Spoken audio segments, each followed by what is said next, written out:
Hey everyone, welcome to Mama Gets Real about mental health. I'm hoping that this day finds everybody healthy, happy, and wise, or at least happy.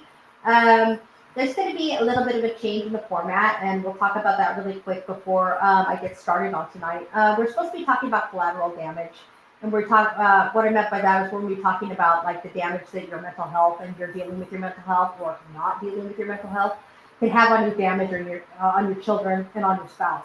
But we've had to reschedule some of the guests that I had scheduled for tonight. So we're actually going to be talking about a pretty deep and personal issue for me. We're going to be talking about my trauma response that's been going on the last couple of weeks.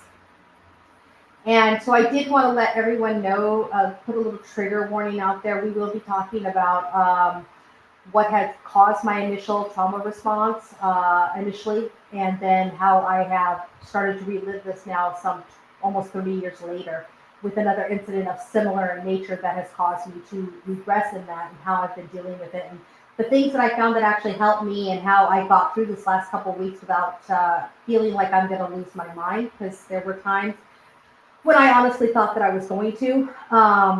But I would like to, like I said, I want to give everybody a couple of seconds to get in here. And again, thank everyone for tuning in and joining me. And again, let me do this before it's too late, because I always leave him to the last. I want to thank my producer Beck, for showing up and helping me get this all started and getting this all rolling in the direction it needs to be rolling in. So, all right. All right, y'all. So, as many of you know, like I started this channel specifically to talk about mental health issues and how we deal with our mental health issues, so that we can help each other, so that we can put our experiences out there and the things that we experience as people who have mental health disorders. So maybe the next person who goes through something like that won't have to quite feel like they're alone. And that is the big thing on what we're going to focus on tonight. And many of you know that I came from my first marriage was very abusive, emotionally, physically, um, mentally, you name it, it was very abusive. I was made to feel like I was less than human. And it took me a very long time to leave that marriage. Before I left that marriage, my anxiety actually started displaying itself in physical symptoms, not just the worried or the upset stomach. I was having heart palpitations. I was having problems with hypotension, which is low blood pressure. I was having syncopal episodes, breaking out in sweats out of nowhere. Um, no, I couldn't eat. I couldn't sleep. I couldn't do any of those things. And all of that was while I was trying to raise a newborn daughter. So unfortunately, well, fortunately, number one, I got out of the marriage and I'm safe, and I did what I needed to do. Unfortunately, now here we are, like 30 years later. My daughter's 31 now, and I left her sperm donor when she was just barely 6 months old. Um, Unfortunately, I find myself in a similar situation. Of course, not in a marriage, because I am married to a wonderful man who takes care of me and loves me very much. So it's not that. It was what domestic violence is considered anything that is within a relationship. So this particular incident happened in a relationship, and I won't say any more than that, because there are legal ramifications happening now. So I have to be a little bit vague as far as that stuff is concerned. But I was put into a position, but that I was thrown back to the physical violence of my first marriage, to the point where police had to be called. Court orders have been issued. Trespass orders have been issued. And cases have been opened up with the Justice Department as far as internet crime is concerned. So I found myself in the last couple of weeks, and those of you who follow me probably have noticed the difference in the last 2 weeks of how I was behaving, my mannerisms, because I noticed the mannerisms myself. Is that once I faced down the demon, and I faced the demon, I haven't faced him down yet, but I did face him. I started to have those old feelings where I was nauseous all the time. I could not eat for anything, and I started having heart palpitations, even to the point that I passed out and was found on my bathroom floor, because I just could not process the amount of trauma that I was going through. And it took a while for me to realize that the trauma that I was feeling on those symptoms that I was feeling, it wasn't actually from the incident that happened like a month or two ago. It was from the first initial incident. And I'm having what you call a trauma response. I'm responding to something that's happened in the past, and it's kind of reared its ugly head and made me go back into a place and time where I was not safe. And that is truly how I felt the last couple of weeks. I felt like I am not safe. Not safe to even come on the internet and be myself and do the best that I can with my shows, and to be myself with my friends in our chat groups and everything like that. And I think the one thing that I want to get across most of all to people tonight is that when this happens, there's no shame. There's absolutely no shame. There's no sense in hiding what you're going through, trying to go it alone. That's ridiculous. Okay. It doesn't make me any less of a strong person that I was able to go through this with the help of friends and the help of my husband. It doesn't make me any less of a person. It makes me actually a stronger person because I was able to recognize that I needed the help. I needed to be okay with people calling me every single day going, are you sure you're okay? Are you sure this is what you want to do? Is there anything we can help you with? So instead of feeling like I was weak, and I need these people to drag me up, and I need these people to help me get out of the gutter, because that's where I honestly felt like I was. I felt like I was back, that 19-year-old girl who was married, and I was in the gutter, useless, being called stupid every other day. You know, I'm crazy because I have mental health disorders, and that's where this trauma took me to. And I had to really sit down and realize that it's a strength in itself for us, meaning us people, all of us who have mental health disorders, to be able to say, you know what, I do need help. I need you to help me. Today, I need you to know that I spent my day in bed crying. I answered the phone on several occasions in the last couple of weeks, laying in bed, and I had somebody say to me, are you laying in bed again? And I know that that wasn't intended the way that I took it, because I was in a bad place. I said, yeah, I am. And they're like, get up and go down, and you need to get out of that bed. I don't care what you do, Deb, but you're getting out of that bed. And I did get out of the bed, and I did do what I needed to do. But that is a strength, because I was able to recognize my friend saying to me, Deborah, you're in a bad place, and I care about you so much that I'm going to put everything we have, our friendship, on the line. I'm going to say, get up, and do not let this person win. So we're talking about the physical things. I mean, I actually even ended up in the doctor's office because I started with the headaches and I didn't feel well. And I thought, oh, it's the heat, because it's been, I don't know if y'all have been following, but it's been hotter than Hades here in Oregon. So I started with the headaches, and then I would get up and I would be super dizzy. I'm like, oh, I'm just dehydrated. And the palpitations. Oh, I'm just dehydrated. I'm not eating enough. That very well may be. But, you know, it was to the point where my blood sugar was dipping down into the 40s. And I know better than that. I absolutely know better than that. And the palpitations were making to the point where I could not even function sometimes during the day. And I had to call off sick to work because I could not function, because my body physically was telling me enough is enough. Because you can only take on so much stress and so many side effects of the abuse and everything coming in and getting your endorphins released, and then dealing with the letdown and all of that before your body says enough. And these physical symptoms, you guys, are real physical symptoms. I did not make them up. They were not in my head. They were actual physical symptoms that made me sick. They literally made me sick to the point where I had to call off work and go see a doctor. And again, I have to point out that there's no physical shame in that. There's no physical, emotional, or any type of shame in that, because I finally recognized as a 52-year-old woman what my 19-year-old woman did not recognize, is that this mental health issue or this trauma response is making me physically ill, and I need to get help. Because if you don't get help for it, it's only going to continue. And that's when we start seeing people walking down the road to suicide. And I can see that very clearly. As lousy as I felt for 2 weeks, I can very, very clearly see why that would become an option for somebody. And I'm lucky enough that it didn't become an option for me. And I was able to listen to my spouse and some really good friends and say, hey, no, it's going to be okay. It's absolutely going to be okay.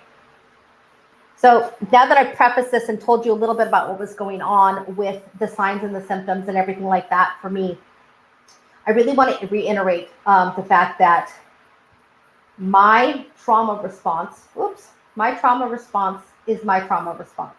The way that I handled it, the way that something happened to me that put me in a situation that I wasn't actually in, it was more like a fallback or a flashback.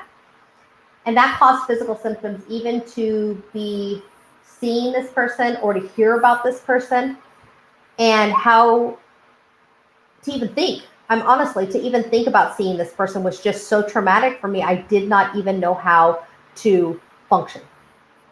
So what I'd like to talk about tonight is I'd like to give you guys some idea of how I did get through that. And I know, again, this is not going to be an easy subject matter for some of you to listen to. And I apologize if it does trigger you. And I totally understand if you have to tune out. But I think it's important that people know that this does happen. And there are ways through it. And I think the first thing that I recognized after I was terrified, absolutely terrified. So scared. I didn't know which way to go. I didn't know which way to turn. I didn't know what the right thing to do was.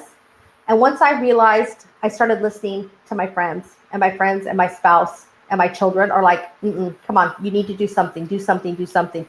And someone made a really good point to me. They're like, I need you to stop and look at this as a 52-year-old woman who's been through hell. And once I realized, okay, I am going to look at this from the point of where I'm at right now instead of where I was 30 years ago, it became a little bit easier for me to actually see the trauma response and how to actually deal with it a little bit more.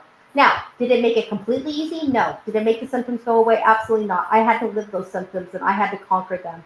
And I'm still conquering them. But at least that's the acknowledgement. For me, that was the first step where I had to really acknowledge that, yes, this is actually happening. And that thing that I've overcome in the past is, yes, reared its ugly head again. And yes, I'm going to have to deal with it again. But the things to remember, you guys, at least for me, was that I was dealing from a much better place than I was the first time. I'm a much stronger person than I was before. I have a really great support system that helps me out a lot. And that right there is enough for me to be able to hold my head up and go, okay, I can do this. It's going to hurt. It's going to be scary, but I can do this. The next thing that I had to do is I had to really do the one thing that I think that a lot of trauma victims really dread doing. And not because they want to enable their abuser or not because they want to just keep letting it happen or any other BS excuse people can come up with why a woman or a man doesn't file domestic violence charges against their abuser. I had to get over the fear. Okay, my fear was because in my marriage, I was told if I did anything like that, my daughter would be taken away from me. Okay, my daughter's now 31. She can't be taken away from me. But I still had to live through that fear again. And I had to live through some of the stuff that happened in my marriage, like my daughter being kidnapped and taken away from me and taking 2 weeks to find her. That was a real fear. That was a real thing that happened to me. So I lived through those emotions all over again.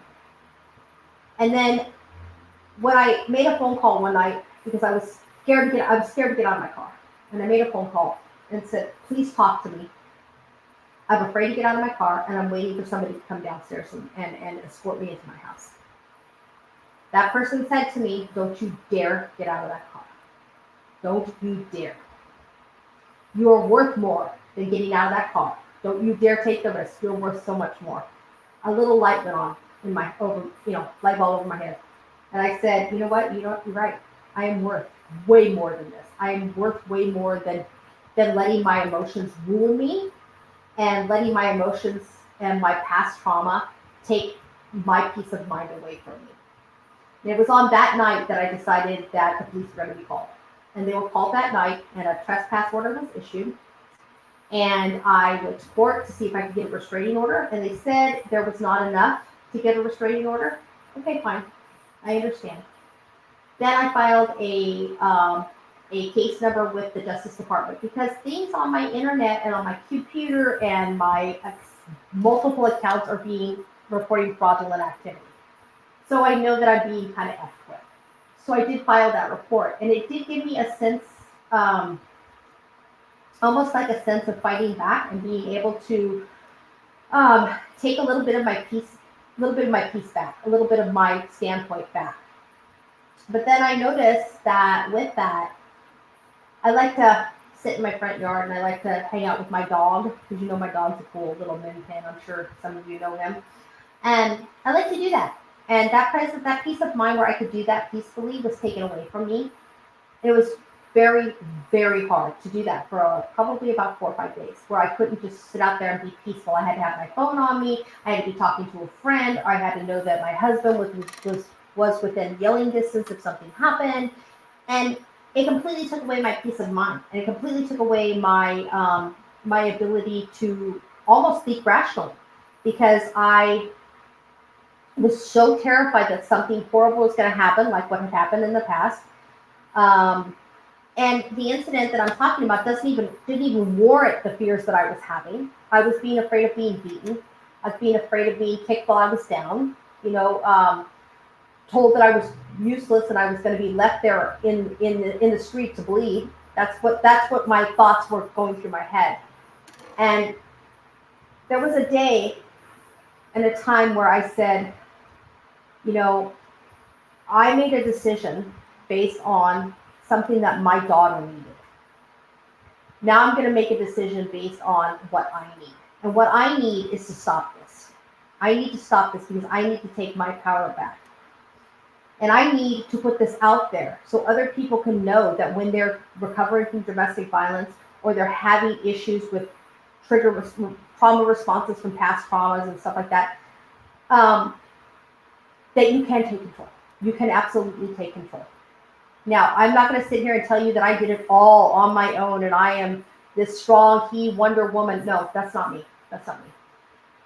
I had to get a new prescription for my anxiety medicine. I had to partake in some smoke to get myself calmed down enough to make these next steps. And I did. I faced down my demon and I said, no, enough is enough. I'm not doing this any fucking more. I'm not letting anyone else take up rent in my head, because I got enough stuff up here. Okay. I got enough going on with all the crap with my mental health disorders. I don't need anybody else adding to that. Okay. That for me only took a couple of days. And that doesn't mean for you or anyone else going through this that would take, there would be less than that, or it should be that amount of time. Sometimes it takes 6 to 8 months to a year. It took me a long time to leave my initial abuser. It really did, to be able to where I could really honestly I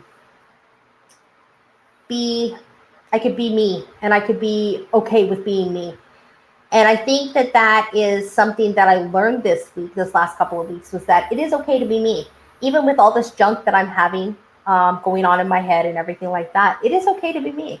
It's okay to be Deborah. It's okay to be Mama Deb. It's okay to be the woman who has all these issues, but is yet trying to get over them and help other people with their issues as well. So it's okay. It is okay. And it's okay that I went back 30 years in time and really fell down for about 2 weeks before I felt like I could be calm again, and I could be actually sleep. I mean, I haven't slept. Last night was the first night that I slept for more than 2 hours at a time. I was having nightmares that people were coming into my house and doing things to me. And I'm like, oh, it's bad enough. I have PTSD from my first marriage, and now to have it like rear its ugly head again. And the medicine that I take to try to keep those dreams away wasn't working. And it became like a vicious cycle of either I take control or I'm going to run myself into the ground.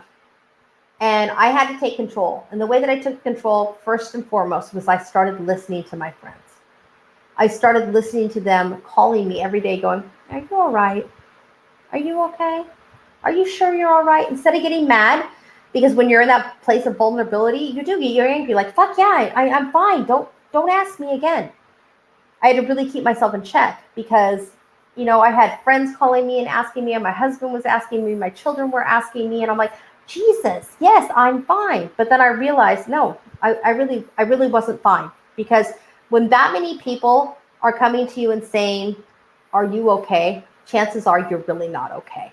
And you need to acknowledge that. You need to, for me, I had to look at it from a place of love, and I had to realize that these people were coming to me from love and saying, hey, there's something off. You're not looking right. You're not acting right. There's just something off. And we really want to get with you and make sure that you're okay and support you in any way that we can.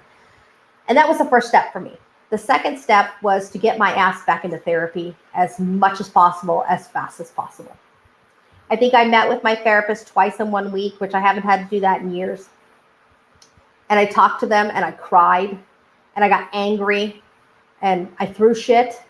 I cursed the person out because they violated my peace. My peace of mind was no longer there. And it is a hard place to be, I think, when you are, for me anyway, when you're on the other side of being, I don't consider myself a victim anymore at all. I consider myself a survivor. And I felt like this last couple of weeks, I went right back into victim mode.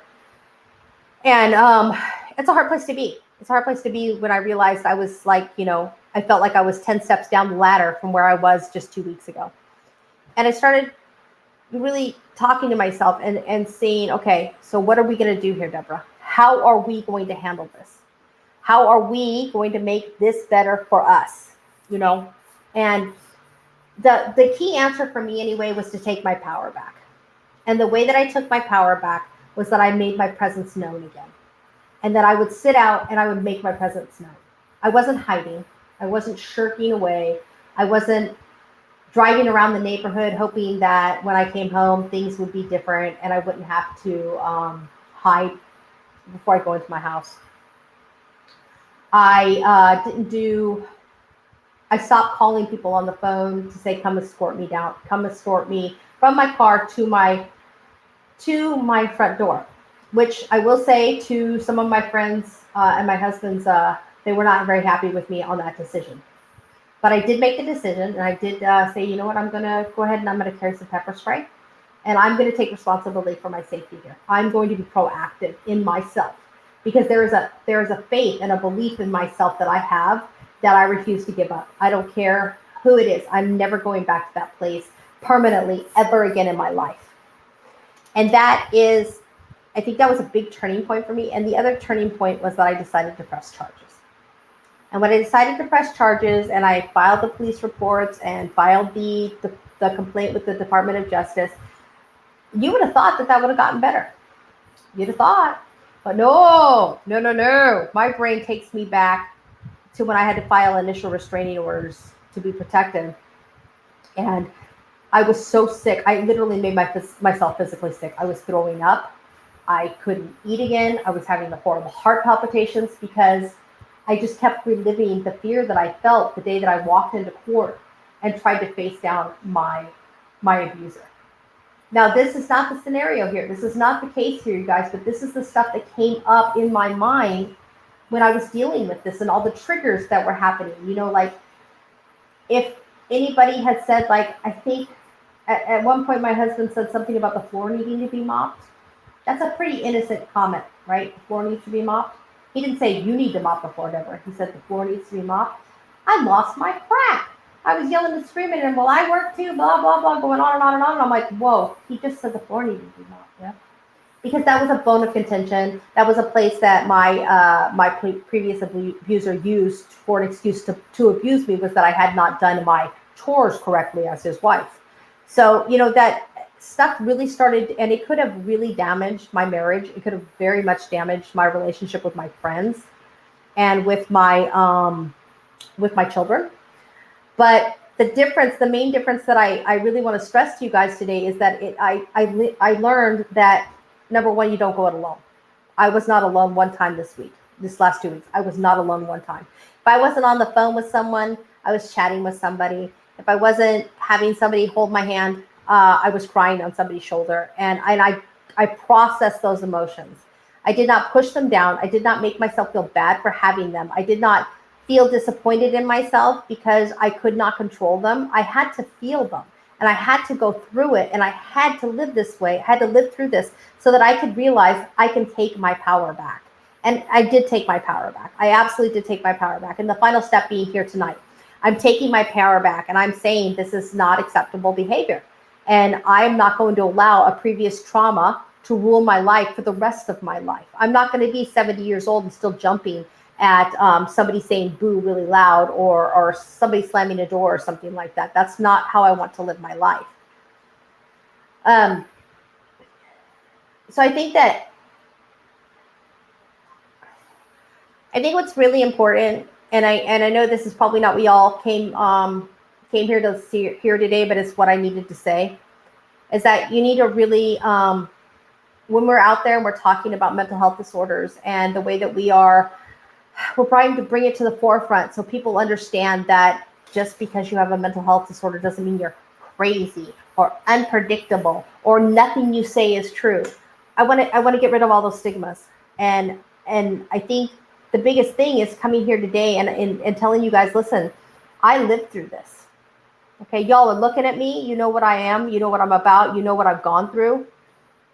And I'm standing on the other side of it finally after 2 weeks, and I'm feeling okay. And I'm feeling okay, and I'm doing okay. And that's because of the way that we support each other and the way that we have each other's backs and the way that you can pick up a phone and not have talked to your sister for 6 weeks, but yet you pick up the phone and you're like, I need you. And she's like, what do you need? What can I do for you?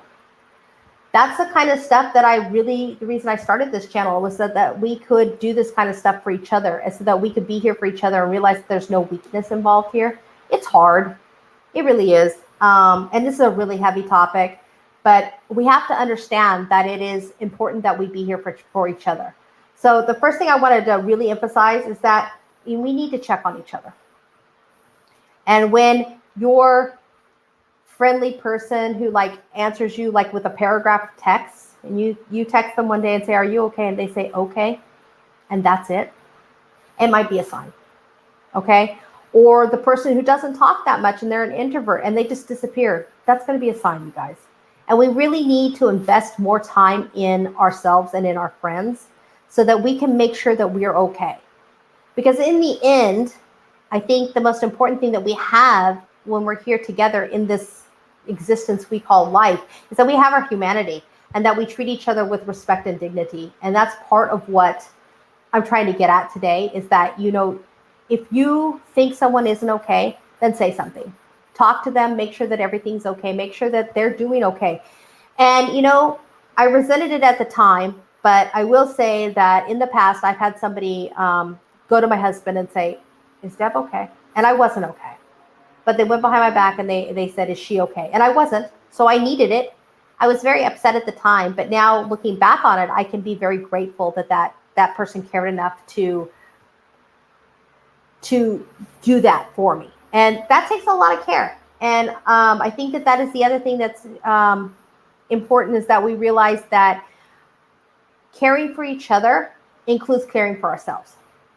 Because when you are feeling down and you're feeling physical symptoms and you're anxious and you have to take all this medicine and everything, it's very easy to get down on yourself and say, what a joke. I have to take all this medicine. I can't even feel normal. You know what? It's okay not to feel normal. It's okay to not be perfect. It's okay to have a couple of days, or in my case, 14 days where things were not right. And I had to figure it out, and that's okay. And I think that that's the thing. You have to give yourself a break, cut yourself a break, and let people know that it is okay not to be okay. What's not okay is giving up on yourself. Okay. It's never okay to give up on yourself, because the situation that I'm in, and I'm sure there's situations that a lot of us have found ourselves in, it's not my fault. Okay. Something happened to me and I processed it. Then something else happened and I had to relive it. Okay. But I'm okay now. And it is not my fault. What was my fault and what was not my fault? What I needed to manage was my response to that situation. And I did manage it. Okay, I absolutely did manage it. And the third thing I think that is really important is, you guys, don't be afraid to reach out for help. Don't be afraid to say, I'm not okay. Don't be afraid to say to your friend who's calling you in the middle of the day and you're laying in bed. And they're like, are you laying in bed? You're like, oh, yeah. Why are you laying in bed? I don't want to tell you. Well, go ahead and tell me anyway. And you have to admit why you were laying in bed, because you're crying your eyes out because you're afraid to go outside your house. Don't be afraid of that, because if they're truly your friends, then they're going to be there to support you in any way, shape, or form that they can, not to criticize you, to support you. And remember that sometimes that support can come across a little harsh when you're in the throes of a depression, or a traumatic experience like I was. Because that person telling me get up, get out of bed and go smoke some pot, go do something to get yourself out of that bedroom because it's dark in there and that's not where you need to be. At first I wanted to tell him what he could do with his advice. Okay. But I didn't. I said, you know what? You're right. Let me get up. Let me go do something. Because in the back of my mind was like, well, when this doesn't work, I can just go, you know what? F you, because it didn't work. Well, it did work. And I'm here to say that thank you. Thank you for that. Thank you for that phone call. And thank you for caring enough to be harsh with me when I needed it. And the next thing I think that's super important is that you need to take your power back. Don't be afraid to tell people what happened to you. Do not be afraid. Because I cannot stress enough that this is not your fault. The stuff that's happening and the trauma response, it is not your fault. Okay? Don't be afraid. Now, sitting here in my garage in like 95-degree heat, it is easier to say, don't be afraid. But I want you guys to remember that I've walked that walk and I've talked that talk. And I was afraid. And I was afraid again. But once again, I pulled myself up and I said, with the love and support of my friends, I said, no, I'm not going to let this person or that person take up rent in my head when I got enough going on in my own life. So don't be afraid to lean on someone to get you the help. If you need help going down to the police station to file a report, get somebody to go with you. If you got to make a phone call and call the police out to your house to protect you, don't be afraid. Don't think twice about what your neighbors are going to think or what the people in your life are going to think. The only thing that's important in that given moment, in that time, is that your own safety and caring for yourself in a way that indicates that you are valuable to yourself. Because you can't let what other people have taught you in abusive situations rule you. You can't let that happen. Because if you let that happen, if I let that happen, okay, I would not have the children I have today. I would not be the human being that I am today. And I would not be sitting here today talking to you about taking back your power. Because I know that I'm worth 100 of either one of these people who have threatened me in this way. I'm worth 100 of them. And it is important that we support each other in these roles so that you know that and it doesn't have to be just domestic violence, you guys. Unfortunately, it could be something like rape or sexual abuse or something like that. We have to support each other. And the big thing is we don't victim blame. We do not victim blame. Okay? The worst thing that you can do for somebody who's been assaulted or taken advantage of in a domestic situation or, you know, any number of things is victim blame them. Why did you do this? No, there is no why. There is no you should have. It's the other person's fault. The blame lies with them. And you need to take back your power. And the most key component to taking back your power is to press charges and, if necessary, testify. Again, easier said than done. I'm not even going to lie. You guys know that. Those of you who know me on a personal level know that it is not possible for me to lie because my face tells whenever the lie is happening. I just don't lie. Okay? And we have to support each other in that. And that's what friends are for. And that's what the support system is for. And it's one of the reasons that I started this channel was so that we could be this for each other. So that we could help each other along, you know, and if it takes something like, there's a really cool group of people, and it's called BACA. And I don't know if any of you are familiar with that, but it's Bikers Against Child Abuse. And these bikers go and sit in courtrooms and they block the view of the abuser. So the person who's being abused cannot see their abuser. So they cannot be intimidated by that abuser anymore when they are testifying against them in situations. And that is honestly what I feel like us as a community for people who have mental health disorders need to be for each other. We need to be that 2 a.m. phone call or that little support with a little text that says, hey, I know today's going to be rough, but I got your back. You know, that kind of things. And I think that by putting such a personal story out there, and I'm sure that you can tell now at this point in time where I'm at, I'm actually not scared anymore. I'm pissed off. I'm really angry that the situation happened. And I'm angry that I allowed it to make me feel that way again. But yet I almost feel like I'm stronger now that I did go through it and I had to acknowledge it and beat it again. And that doesn't sound like a good time. It wasn't a good time, you guys. I'm not going to lie. It was not a good time at all. I was physically ill from this process that I went through. But I think that if we as a community can come together and acknowledge the crap that we go through and be there for each other, we're going to make it a whole lot easier for those, for people who are going through this stuff, to be able to say, okay, you know what, I can make it. I'm not alone. And that I think is the biggest thing, is that I was not alone. I had my husband, my good friends, my sons, my daughter. A ton of people were like, I will come to your aid anytime. What do you need? What can I do for you? And I think one of the kindest gestures that I had was with someone who I don't even know all that well, but we were sitting in a restaurant and the whole thing was just exploding all around me. And I remember looking up at them and just, there must have been fear or terror or something written all over my face, because I went to try to get up and I was trying to get to the restroom, and he kind of set me straight and guided me to the bathroom. Just go take a minute. And that allowed me to gather myself to where I could maybe come out and discuss this with people. And that was one of the kindest gestures that I felt, because I truly wasn't even sure where the bathroom was at that point. But giving somebody, acknowledging that I needed that few minutes to gather myself so I could present myself in a little bit better way, or I could get a hold of myself, was a very kind gesture. And it was a pretty kind gesture. It was, especially for somebody who I barely know. I barely know this person, and he went out of his way to make sure that I was okay in that situation. And that's super important. It really is. And I know I'm rambling on and talking about this, and it's a really hard thing, but if anybody has any comments or concerns about anything, I would be happy to address any questions that you have or anything that I can do. I kind of feel like this is going to be a short one tonight, because I'm running out of things to say, and I think like I'm beating a dead horse, and I think that's kind of the last thing that I really need to do with the subject, because I don't want people to get tired of hearing it. So I think that the main thing is, you guys, if you think something's wrong with your friends, just check in. Just check in and make sure they're okay. You know, even if it's a text or it's just and don't be afraid. Don't be afraid to ask. Don't be afraid to say, are you okay? Can we do anything for you? Is there anything that we can do? Because even the strongest of us have moments of weakness or moments of doubt or moments where we need a hand up. And that is where our support systems are incredibly vital for us.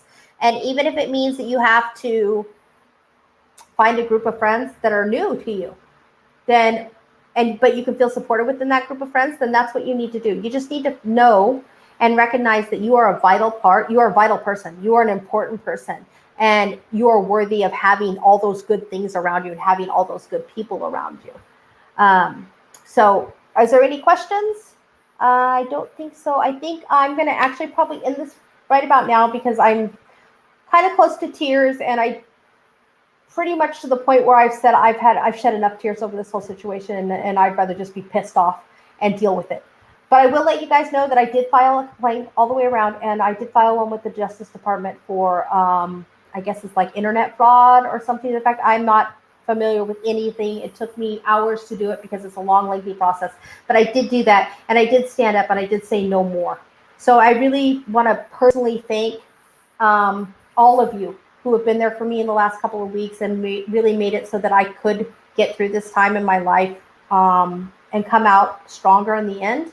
And I love and support all of you. And I hope that this podcast, as personal as it is, I hope that some of you will find some strength in it and know that I've been here, and after I survived it, and I hope that gives you the strength to make it through one more day. And if you need me, you guys know how to get a hold of me. So just remember that you're perfect just the way you are. And I love you guys a lot. Good night.